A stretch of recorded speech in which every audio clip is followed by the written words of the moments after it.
I prayed when I was in high school, and I remember being too scared to pray it now. And somebody challenged me to pray it, and it was, Lord, if there's ever a time that more people could be affected for the gospel from my death than my life, then take me home. It's another thing to mean that sincerely. You recognize that there's some risk in going out and doing these public events. You see something like that. I love what I have here, but we're called to something bigger than that. Hello, and welcome back to the Risky Business Podcast. I'm very excited for today's guest, Mr. Daniel Cameron. Daniel, thank you so much for joining. Sam, thank you for having me. This is exciting, man. My wife, Mackenzie, obviously goes back a long time with, folks at Southeast and a lot of mutual friends and connections. And I've certainly been glad to build a friendship with you. And man, this podcast has taken off. So thanks for allowing me to be on with you. This is pretty exciting. You were one of my first ones I reached out to. You're so kind, and thanks. I know how busy you are in campaign season. Yeah.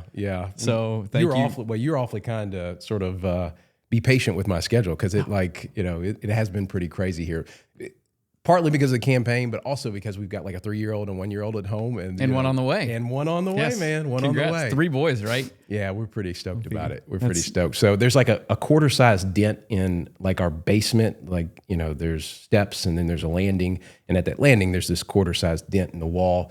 And every so often I'll look at it and be like, I got to fix that. And then I think, we got another boy coming. It's going to be a little while before I actually put spackle on that thing. Don't fix anything.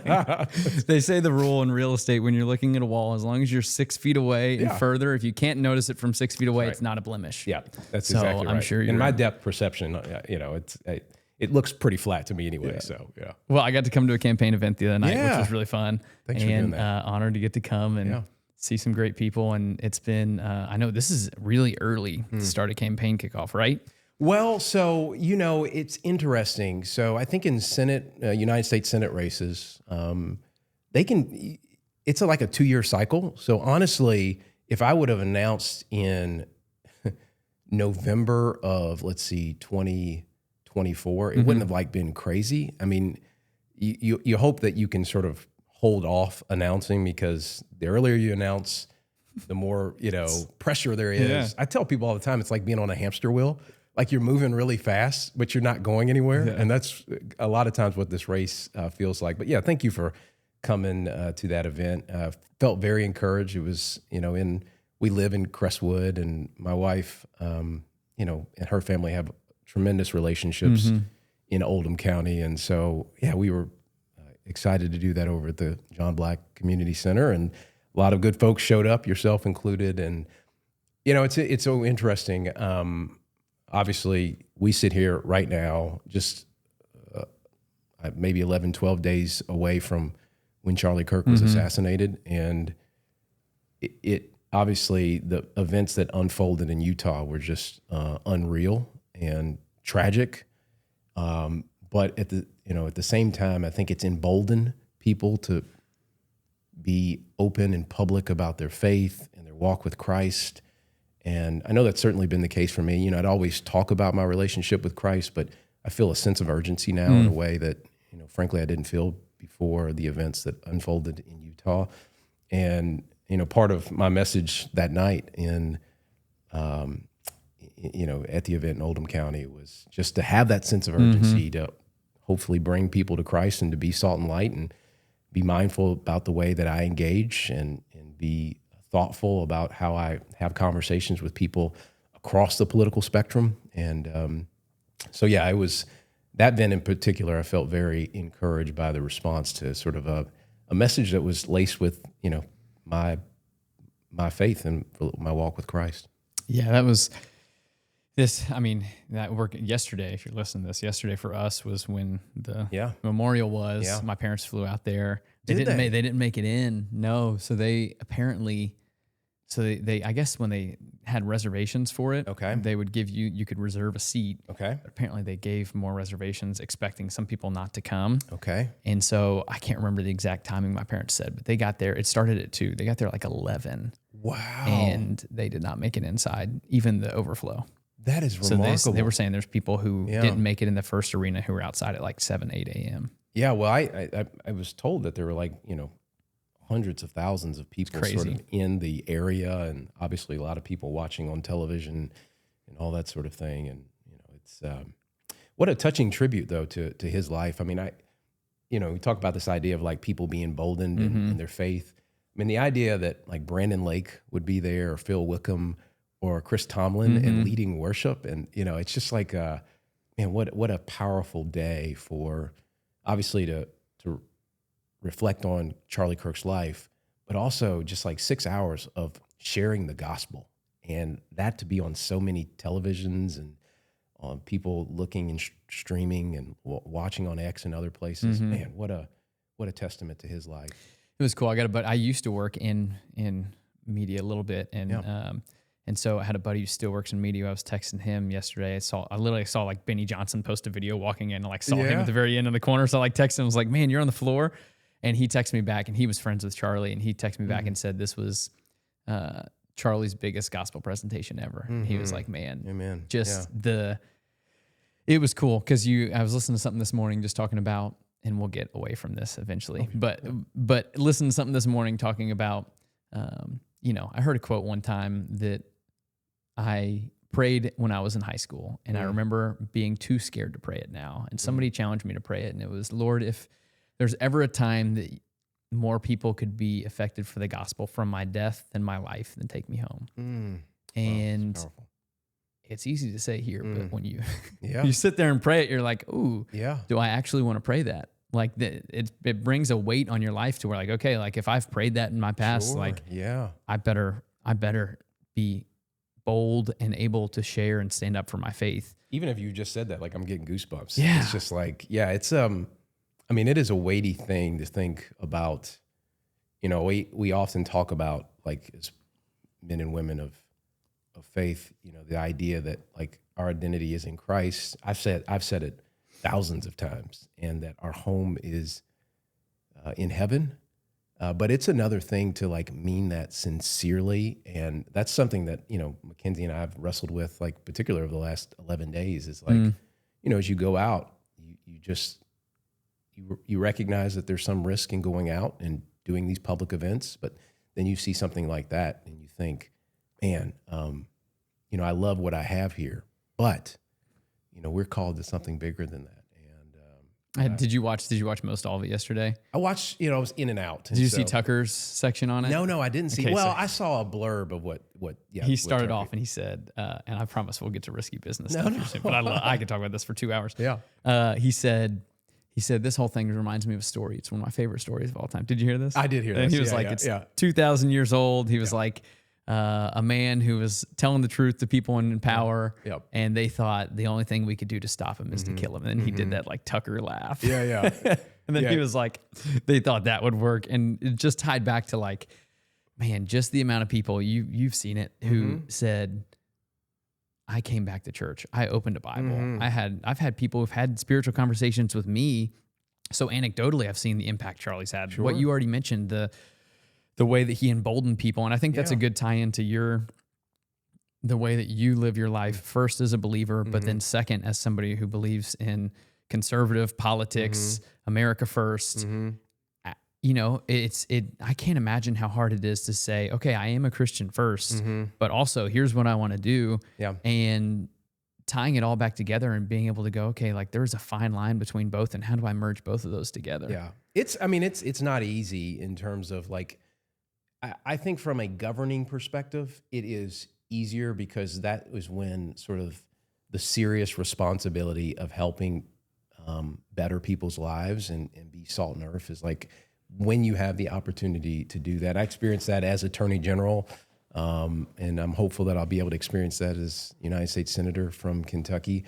But it's really in the political realm where it can be challenging. Like, you're constantly in a world where you're told the only way you can beat your opponent is to throw, verbal barbs or haymakers at your opponent, because you got to get up on your opponent in the polls. And it's a balance between trying to strike between ensuring that you're sharing the gospel and being salt and light and reflecting God's love, but at the same time wanting to win. Yeah, of course. So that you can serve and help, again, improve people's lives. And so I struggle with it. I've struggled with it from our very first campaign. when I was running for Attorney General, we ran ads that were pretty critical of my opponent in the general election, and frankly, some in the primary too. And you step back and think, man, is that a good reflection of Christ? And it's hard. I mean, I certainly, even to this day, don't have the right answer. Sometimes I'll put verses out or reflect on my relationship with Christ, and then the next day I'm talking about how awful another candidate in the race is. And so it's really challenging. And again, Mackenzie, my wife, she constantly challenges me on it. She's like, how are you, showing up for Christ, and how are you being a good representation of our family? And so we wrestle with that internally, because it is very challenging. I think the cool thing is just the fact that I wouldn't even, I'd screw up the quote if I tried to say it, but the quote of, if you don't have shame from not saying this is sin, and if you don't have in a separate note, if you don't have shame from sin, then you're already past the point of like, if you have that pit in your stomach of, oh man, I feel bad because I said this or did this, then it's like, we need more politicians who actually do have a conscience on saying like, hey, I like, if I go a little bit too far, if you're playing in, if you're playing in a game and you're competitive, sometimes you go a little bit too far, but the fact that it's still in your heart, that's like, maybe that was a little bit too far. Yeah. Shows you're in the right place, in my opinion. Again, it's just, one of the good things about, we've got a small group at church that we are a part of, and those folks help hold us accountable. And, in a campaign, you just constantly go through like challenging moments. And I'm often reminded when I'm in small group, or when I'm in church on Sundays, or, when I'm doing devotional in the morning, is like, at the end of the day, all this stuff will go away. And what truly matters is, was I a kingdom builder for Christ? Was I building folks up? Was I trying to share the gospel with them and bring them to Christ? And so that, at the end of the day, is what, we rise and fall on as a family. I mean, we'll probably get into this a little bit, but, there's a risk running for governor, and, you end up losing that race. And, I'd say on the campaign trail, my identity's in Christ. It's not in a title. It's not in all those things. And then you lose, and then you're forced with, well, what does that really mean? And so we really had to confront that as a family. Like, my identity can't be in politics or the title or role of attorney general or governor. And frankly, if I'm fortunate to win senator, can't be in the title of senator as a Christ follower. And so that's, where we try to rest daily. And again, we do it imperfectly because we're fallen individuals. But man, we're trying to do our best by just scripture and our relationship with Christ.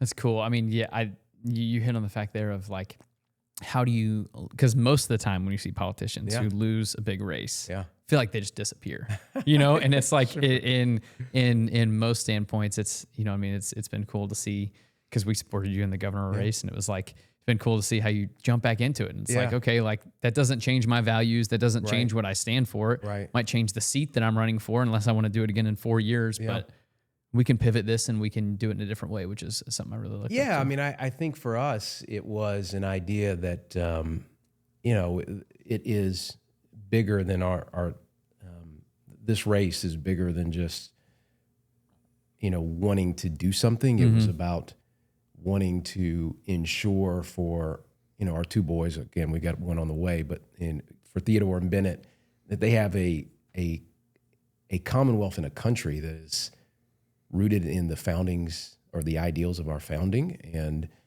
I believe in merit and opportunity. And there's sort of this weaponization of terms, whether it's diversity, equity, inclusion, all those things that are like, in my judgment, have sown division in our country, because you look at people based on like what their skin color is and all those sorts of things. And we really just as a community and as a country need to focus on like merit and opportunity. I grew up in E-Town in Hardin County. My parents owned a coffee shop there. Like, no one cared what they looked like. They just cared that they made good coffee. No one cared what I looked like. They just cared that I was taking advantage of the opportunities that I was given. And so, that's why we ultimately jumped back into this, is because we want to see a nation that is based on merit and opportunity, that strives to live up to the ideals of our founding, that fights for and stands up for common sense values. And, nothing's guaranteed, right? We could lose this race, But our identity and where we rest in, or what we rest in as a family, is just that relationship with Jesus. That's so cool. Tell me about yourself growing up. So you grew up in E-Town. I grew up in E-Town. For those listening who might not be familiar with Louisville, it's, hour south, 45 minutes south of Louisville, on the way down to Nashville and Bowling Green. So that's exactly right. Yeah, you if you were heading from Louisville to Nashville or somewhere, you might have stopped in E-Town because you might have stopped at the coffee shop. Yeah, coffee shop. You might have stopped at the Cracker Barrel that's right there off the interstate.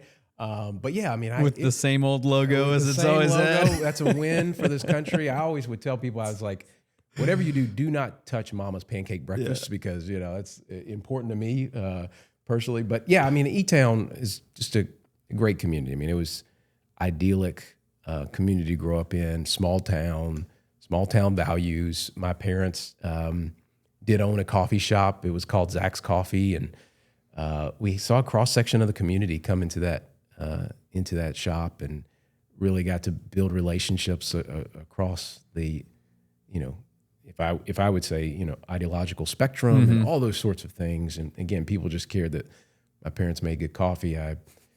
We went to Grace Heartland Church. My mom is still at Grace Heartland, and it's been a great, community for her, and certainly helped me in my upbringing in terms of knowing my relationship with Christ and that sort of thing. And did you go to Hardin County High School? I went to Central Hardin for 2 years, and I went to John Hardin my last 2 years. I went to East Hardin for middle school, G.C. Burkhead for elementary school, and so it's very much a product of the public school system. And I got still a lot of good friends there. Zach's Coffee is no longer there. My parents, it had a good run. I think it was open for about 16 or 17 years, and at some point decided to close the doors on it. But they built a great reputation as Zach, or as Vaughn and Sandra Cameron, and I've still a lot of goodwill in the community because of what they built with that shop. And played football. Then you came up north to the big city and played football in Louisville. I tried to play. You had Eric on a few weeks. Eric Wood, ladies and gentlemen, Eric Wood actually played. I was just on the bench. What jersey number were you? I was 25. 25. And safety. Well, 25, and then I was 31 at some point because if you're like a walk-on, your number just changes. And then I was 28 at a period of time too, which for anybody that cared about U of L football in the early 2000s or 2004 to 2008, I could not get on the field if Sergio Spencer was on the field. So because he had 28 and he played offense, and so there was a thing where and then there was Darius Mann, who was a safety, an actual scholarship safety, who had the number 31 as well. And so if he was on the field, I couldn't be on. So it tells you where I was in the pecking order. But it was a good experience, man. It truly, playing college athletics, it shapes you. It gives you an opportunity to grow and develop mentally and physically and all those sorts of things, and you build good practices and habits and routines out of it. And I think it helped me when I was in law school because you just trade. Did you go to U of L for law school? I did. I went to Brandeis, and you just trade out as opposed to 6 a.m. getting up to do mat drills or whatever workout we had to do. I'm up studying, and you just kept that. I kept that routine throughout law school, and it served me pretty decently there. And so I did undergrad at U of L and did law school at U of L, and then I clerked for a federal judge for a couple of years. I clerked in London, Kentucky. Lived in Lexington. We'd make the roughly hour commute to London every day, and it was like clerking was like an extension of law school. You just got paid for it, and so it was a good experience. Then I went to a private law firm, mid-sized law firm here in Louisville, Stites and Harbison, big by the standards of Kentucky, but nationally kind of a mid-sized firm, and had a great experience there, and left Stites and went to D.C. for a couple of years, and then came back and was at Frost Brown Todd. And I just assumed that, I'd be a partner there at some point. And, that was sort of my, thought what I'd ultimately end up doing. And then lo and behold, ended up running for Attorney General and was fortunate enough to win that race, and sort of the rest is history, if you will. But you're one of the first Republicans, right? I believe there weren't a ton. Yeah, I was the first Republican Attorney General since 1948. Good night. And so, yeah, this state had, particularly on the state races, had been Democrat until I ran for Attorney General, and that was very true for like Secretary of State and State Auditor and State Treasurer. A lot of these offices didn't flip to Republican until within the last 5 or so years. And so, it was a being Attorney General was a great experience. And I ran on the idea that we would fight the opioid epidemic, and we were able to bring in nearly $900 million when I was the Attorney General to fight that epidemic. And wow, was proud of that effort and standing up for constitutional rights. And so there was a lot of good stuff that I did and our team did during that period of time. I think back to, if I'm thinking of as somebody listening to this and thinking, okay, risky business. To me, the biggest risk you've taken is, okay, you finished law school. Yeah. Everybody knows the best way to make money is to become a doctor or a lawyer. Yeah. You know what I mean? If you want the most for sure way to go have a comfortable lifestyle, it's what you just said. Go be a partner at a practice, be a lawyer, work your butt off for a long time, and then be a partner and maybe not chill out a little bit, but kick your feet up a little bit more and play a little golf. And so, I mean, the risk of jumping in the political world when you have something in front of you that is a little bit more of an easy path to, I mean, kind of what you hit on earlier. You want to make an impact, but what made you say, hey, I want to take this risk in jumping into dog-eat-dog, horrible smear campaigns of politics rather than a comfortable lifestyle that you had already set yourself up for? Yeah, I think when you're the younger you are, the more willing you are to take risk, and you think about earning potential, but you also think about like you can always come back to it. And I think part of my experience, at least from a prep and sort of mental understanding of an approach to running for office, was this belief that like if it doesn't work out, I can go back into private practice. And that in part sort of gave me a comfort level with like running for office, and candidly, maybe a little bit of naivete when it came to like what was down the road. I remember a buddy of mine, before I jumped into the AG race, he asked me, he said, "Are you sure you want to do this?" And I said, "What do you mean?" He's like, "Well, you're giving up, making money." And I was like, "Well, yeah, I guess so. But, I feel very, called to be engaged in public life and a part of public discourse, and, maybe articulating a vision that people agree with, that maybe they don't want to jump in. And so I could, be a sounding board or at least reflect, their views and points of view."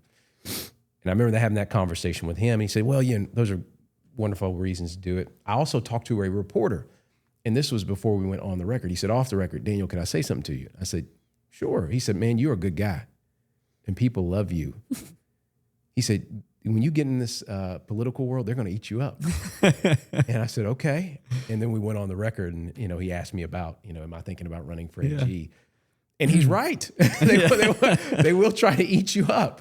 And and so that's why I mentioned the fact there's a little naivete and like actually jumping into these races, because I think it requires some level of being naive about like the ultimate. Because when I ran for Attorney General, I mean, everyone was like, "Oh, Daniel, he's a nice guy." And then you start running on policies and ideas, and they're like, "Well, we don't know if we agree with Daniel on those things," but they'll still give you a shot. And then once you get in the office, it's like, "Oh, maybe we don't necessarily agree with Daniel at all." And so, and then the media will say, just crazy things about you. I remember the Courier-Journal ran an op-ed or an opinion piece on me that's called me the angel of death.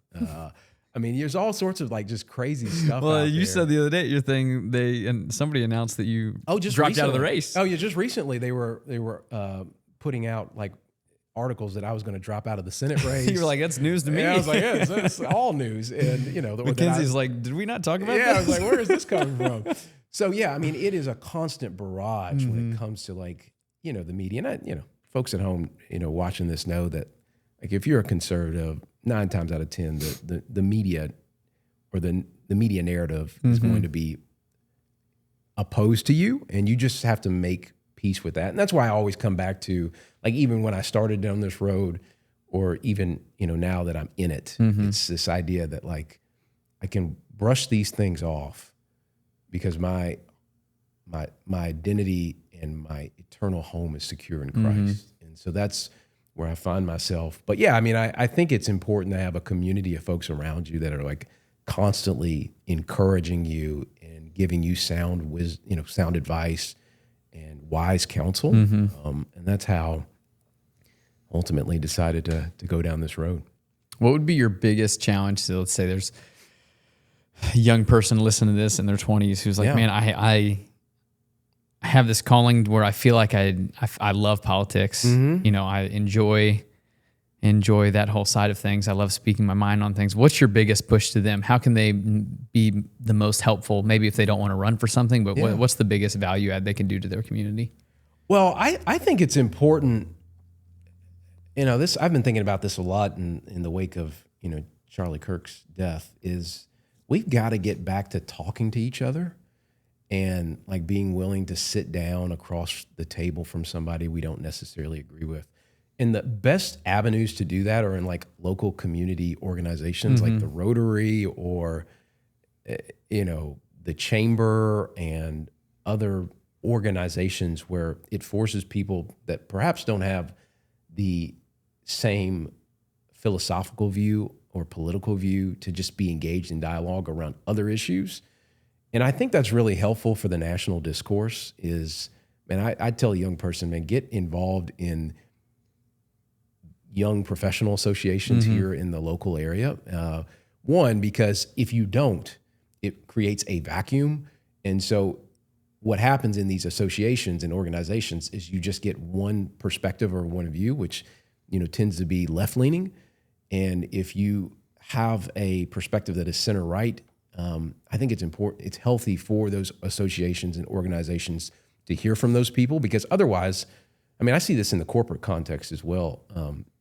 You hear a ton from center left or the left, and you don't hear from center right. And so the internal policies of an organization end up skewing to the left simply because they're not hearing that counter view, which is what I think Charlie Kirk was trying to do. It's like he'd go to college campuses, know they're overwhelmingly skewing to the left when it comes to the presentations in the classroom. He simply wanted to provide a counter to that. And so I think we need to have more of that dialogue on the local level, and whether it's at a Rotary or a young professionals organization, I think that's critical.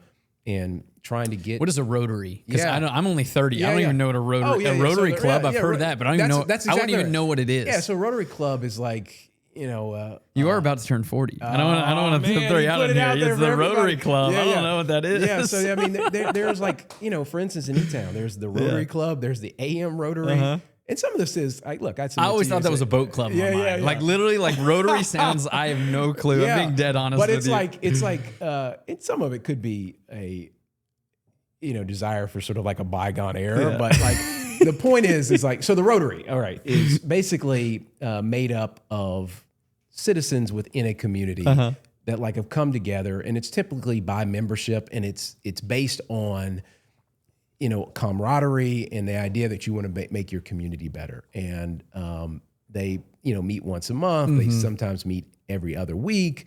But the idea is that like you would join young associations, or, for instance, in Louisville, it's YPAL, right? Young Professionals Association of Louisville, other organizations where you can be an active member and create venues for dialogue around different subjects. And so that would just be my push to young folks, is like to get engaged in your community. And, maybe it's not the Rotary, maybe it's something else. You look up Rotary Club. I thought I was looking at a boat shop. There's a lot of people at home right now. Like, it's like, what, how do you how can I get from Instagram to Rotary Club?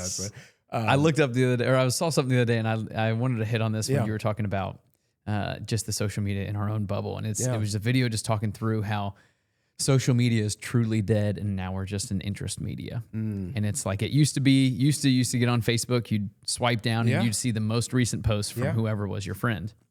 Now it's all algorithm. You don't even see your friend's stuff. No. It's literally just stuff that I like. Yep. That like literally, if I go on my Instagram right now, it's literally just 80 Charlie Kirk videos over and over and over, because that's all. I'll sit there and watch a 4-minute Charlie Kirk video. Can I tell you what it was for me before the death of WWF 1980s and 90s videos? I was a big, so it's WWE now. Yeah. Speaking of rotary, the bygone eras, like I loved the WWF growing up, and so like all my algorithm was like a constant scroll of like me watching, Bret Hart and Steve Austin and Shawn Michaels fighting each other in the late 90s and that sort of thing. Well, that's the thing is like you could sit there and be like, man, WWF is crushing it right now. Like their media team's crushing it. It's like I've never seen one of their videos before in my life. I didn't even know that WWF was before the WWE. Yeah. But so it's funny because it's like when we sit there, it's easy to get exclusively in your own bubble further and further and further. Yeah. And then you sit down at Christmas with people who don't agree with you politically, and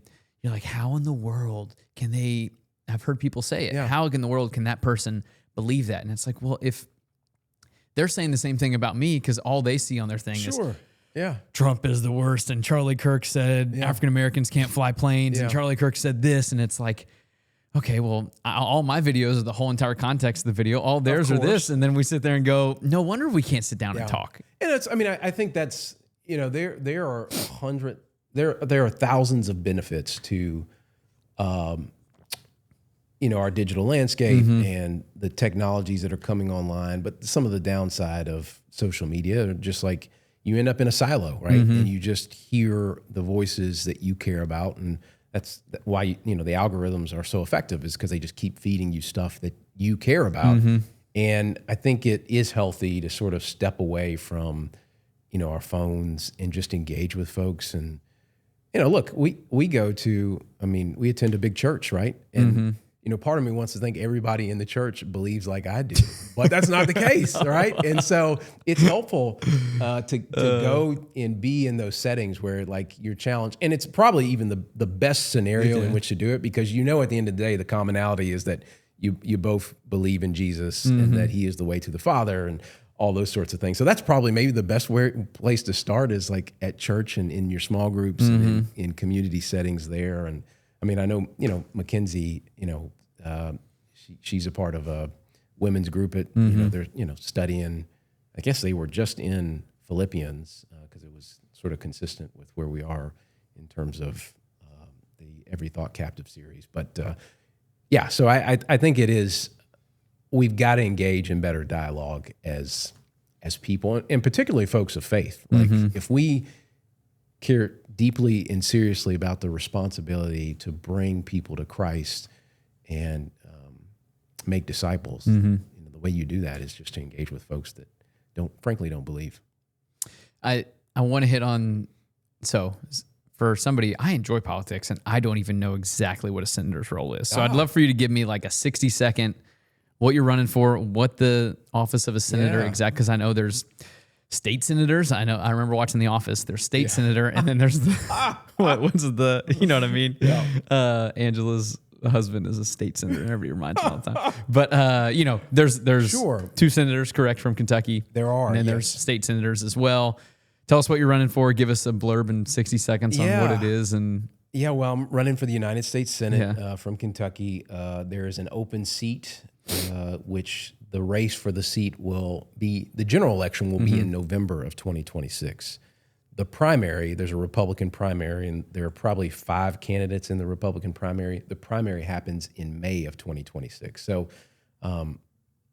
much in the same way that I've run for other offices, whether it was attorney general or governor, there's typically a Republican primary. If you win the primary, you are the general election candidate and nominee for your party. And so, again, that'll happen November of 2026. And as what the United States Senate does, it's obviously a deliberative body that functions to pass policy and to pass laws or pass bills. Obviously, the president signs them into law, but to pass bills to make people's lives better. And so it by and large touches on issues related to the budget. So, I'm sure your viewers are familiar with the Big Beautiful Bill. And so that was sort of the brainchild of the White House, the Trump administration. But they have to send their budget proposal to the Congress. So they send it to the House of Representatives. House of Representatives passes something with sort of their role as an advisor and to bring forth their ideas about what should be in the budget. Then that gets passed, and then it goes to the Senate.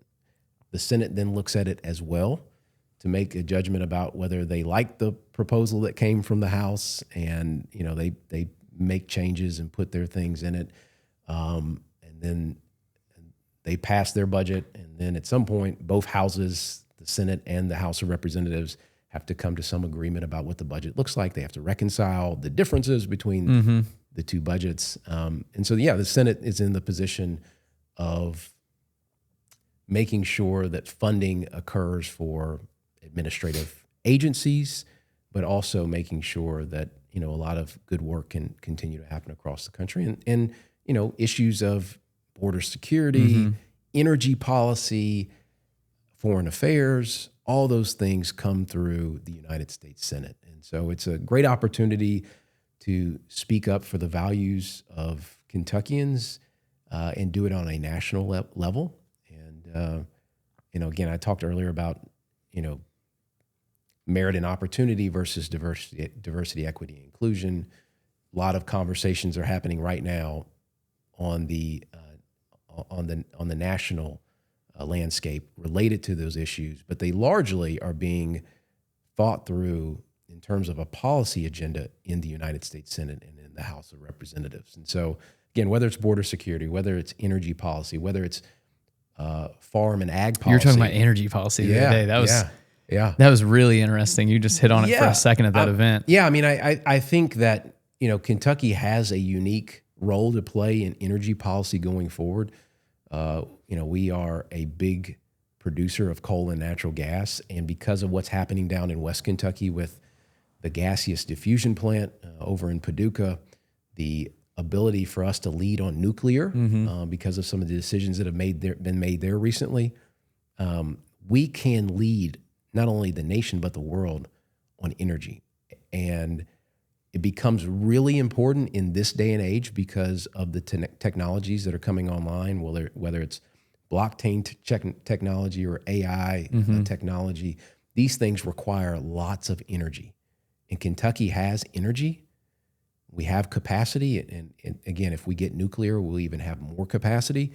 And so we can lead on the economy of tomorrow. And if we don't lead, that means somebody else will. That means China will lead. And they make no qualms about it. They are importing as much coal and natural gas into China as they possibly can. And if, again, the United States doesn't lead on it, China will, which means that there will be, all sorts of secrecy around these technologies that are really meant to be accessible and available to everyone and in a transparent way. And if it goes to China, you lose that transparency. Have you ever looked up how much a search on ChatGPT uses in water? No, I looked it up one time, and it's because somebody told me it was like a water bottle worth of water every time, and I was like, that sounds crazy. That's remarkable. Apparently, it's like 1/100 of a tablespoon or something per search. Yeah. But I don't know. I asked ChatGPT the question, so it probably probably wasn't the right answer. But I mean, to that point, I mean, we are using, just endless amounts of energy, and we've got to have more of it so that our grid isn't locked up, and you start seeing some of the outages that you see in California and other places. And I think we've got to we've got to certainly dig for more coal. We've got to use more of our natural resource that we have here in Kentucky, and that can certainly fuel the nation going forward. It's so fun, and it's fun to see how you go into it with obviously you want to be in the Senate so that you can make America better, but also in the end you're fighting for Kentucky. Absolutely. Who's the other person who's not who still has the seat? The other senator. So Rand Paul is Rand Paul is the other senator. It's Senator Mitch McConnell and Senator Rand Paul. Okay. Senator McConnell is the one who is not running for re-election, and hence why his seat is open. Gotcha. In 2026. So yeah, I mean, it's a great opportunity to continue to fight for the values of Kentuckians, and again, for this belief, if you will, that this country needs to continue to run on the ideals of our founding and merit and opportunity. And there are, efforts underway to sort of move away from that. Mm-hmm. And I want to be a vessel to say, no, these are the things that have made this country great. And we've got to hold dear to those things. If we don't, we, very well could sort of lose our identity as a country. Yeah, it's exciting. Well, I thank you so much for your time. Oh man, it's been fun getting to sit down with you. I know you got to run off, but you're a busy man. Thanks for finding time these for sorts it. These are great. I mean, sit down with you, obviously, and I certainly admire you and your family. Your dad knows this. I was at an event when I was in a past election for governor, and it was over in Shelbyville, and I was giving my sort of stump speech, and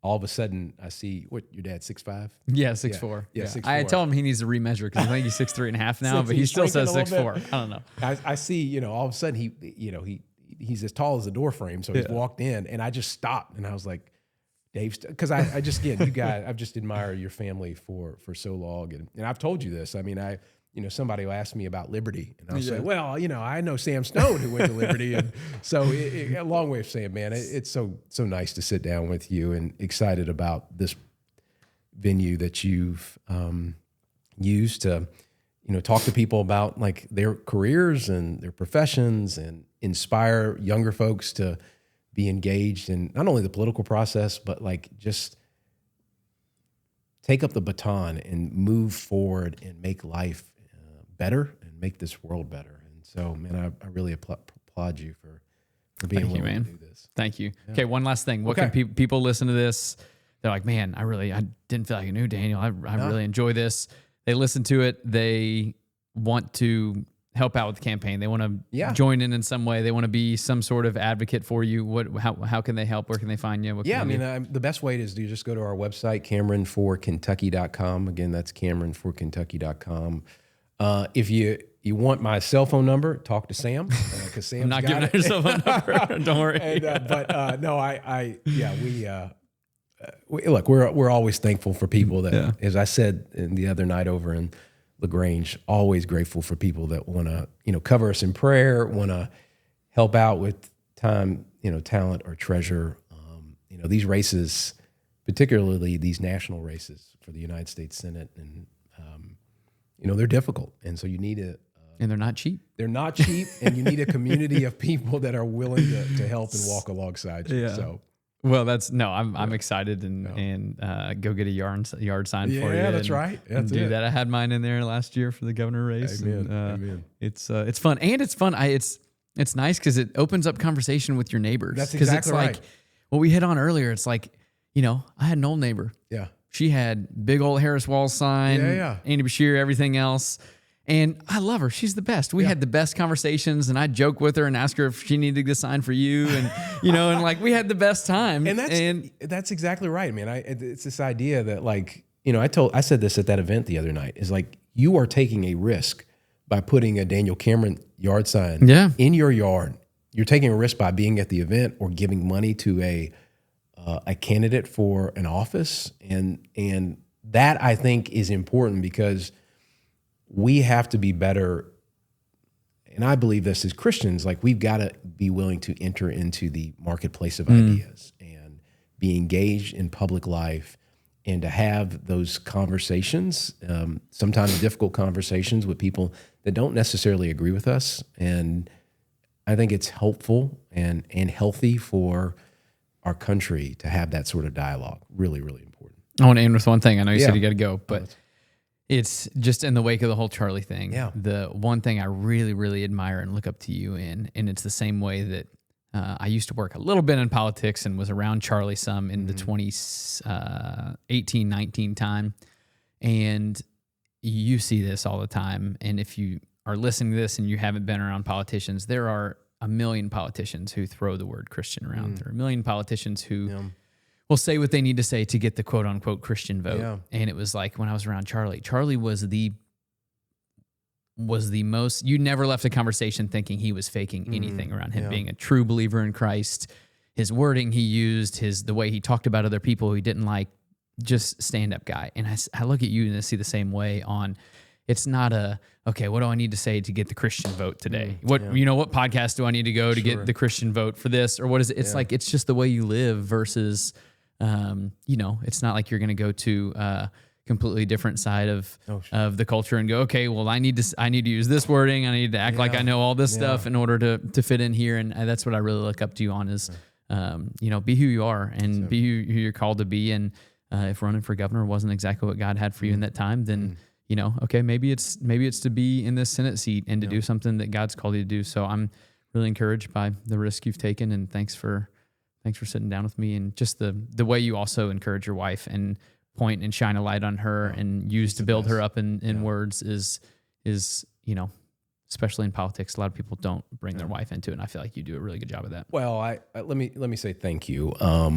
You were awfully kind to just observe sort of, our family and, how I've tried to run this race. And it really is a family effort. I mean, Mackenzie is like our de facto campaign manager. I mean, she unpaid campaign manager. Yeah, she'll tell you. I mean, even this morning, she's like jotting through list of things that we need to do for the end of the week. I mean, she's constantly thinking through, like, how do we win today? And I'm so grateful for her. I mean, she is, she grounds me. She is just a woman of God, and I've been so fortunate and blessed to find my soulmate. And I go back to this because you mentioned Charlie again, and the idea that we are not given a spirit of fear, and it's in 2 Corinthians where we're told that we're not given a spirit of fear, we're given a spirit of power, love, and of sound mind. And that's something daily I'm reciting to myself, is because you can be afraid, particularly in this, like, the moment that we live in, and the anxiety around like what happened in Utah, and what that can mean more broadly. But I think what Charlie wants and what we are called to as Christians is just keep talking and keep getting out there, and know that we will have trouble in this world, but Christ has overcome the world, and we've got to be of good cheer because of it. And so again, I'm often encouraged when I get to sit down with a brother in Christ and just have a meaningful conversation about, a little bit of politics, but also about like just our walk with Christ and how that should guide us daily. No better way to end it right there. Thanks, brother. Thanks, man. Appreciate you. That was fun.